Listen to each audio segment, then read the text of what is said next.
Assalomu alaykum aziz avtomobil ishqibozlari, Ultimatetar kanaliga xush kelibsiz. Bugun biz sizlar bilan kelajak texnologiyalarining yorqin namunasi bo'lgan 2026 yilgi Jaguar Electric Superkit modelini ko'rib chiqamiz. Bu avtomobil dizayni, quvvati va aqlli tizimlari bilan elektromobil sanoatining chinakam yulduziga aylanishi kutilmoqda. Unda nimalar bor, texnologiyasi qanday ishlaydi, ichki va tashqi ko'rinishi haydovchiga qanday tajriba taqdim etadi, bularning barchasini siz bilan birgalikda tahlil qilamiz.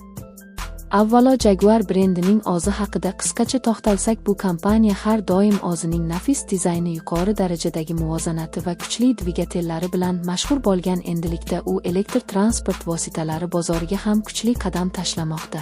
Jaguar Electric Superkit esa aynan shu yo'nalishdagi eng ilg'or namunadir. Ushbu avtomobilni ko'rib chiqqanda birinchi e'tibor tortadigan jihati uning tashqi dizaynidir. Avtomobil aerodinamik shakllari, uzun va past profilga ega bo'lib, sport avtomobillarining klassik elementlarini zamonaviy minimalistik yondashuv bilan uyg'unlashtirgan. Oldingi faralar lazerli texnologiyaga asoslangan bo'lib, ularning shakli ingichka va o'tkir LED chiroqlar esa avtomobilga o'ziga xos xarakter baxsh etadi. Kapotidagi keskin chiziqlar esa avtomobilning qudratini his ettiradi. Yon tomonlarda esa oynalarning tor shakli va qalin qoplamalari orqali avtomobilning premium darajasi ko'zga tashlanadi. Orqa qismi esa keng va agressiv spoiler bilan jihozlangan bo'lib, bu nafaqat ko'rinish, balki tezlikda barqarorlik uchun ham xizmat qiladi.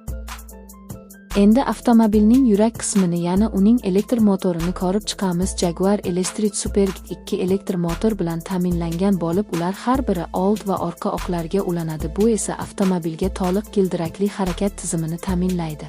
Umumiy quvvati 800 ot kuchidan oshadi va bu uni o'qdan 100 km/soat tezlikka atigi 2,9 soniyada olib chiqishga imkon beradi. Batareya quvvati esa 120 kWh bo'lib, u avtomobilga bir zaryadda taxminan 720 km masofani bosib o'tishga imkon beradi. Bu esa uni Tesla Model S yoki Porsche Taycan bilan bemalol raqobatlashishiga imkon yaratadi. Zaryadlash tizimi haqida gapiradigan bo'lsak, u 800 voltli arxitekturaga ega. Bu esa ultra tezkor zaryadlash imkonini beradi. Faqatgina 15 daqiqalik zaryad orqali siz 300 km masofani bosib o'ta olasiz. Bu esa shahar tashqarisida sayohat qiladiganlar uchun juda katta ustunlik. Demak, zaryadlash masalasi endi hech qanday muammo emas. Ichki salon haqida gap ketganda esa, Jaguar har doimgidek o'zining hashamatini yo'qotmagan. Salon keng, yuqori sifatli teri bilan qoplangan, o'rindiqlar massaj funksiyasi bilan jihozlangan. Old panelda esa 3 ta OLED ekran joylashgan, biri haydovchi uchun, ikkinchisi multimedia tizimi uchun, uchinchisi esa yo'lovchi uchun. Bu panellar sun'iy intellekt bilan boshqariladi va foydalanuvchining odatlariga qarab moslashtiriladi. Markaziy konsolda sensorli boshqaruv tugmalari mavjud bo'lib, ular orqali kondits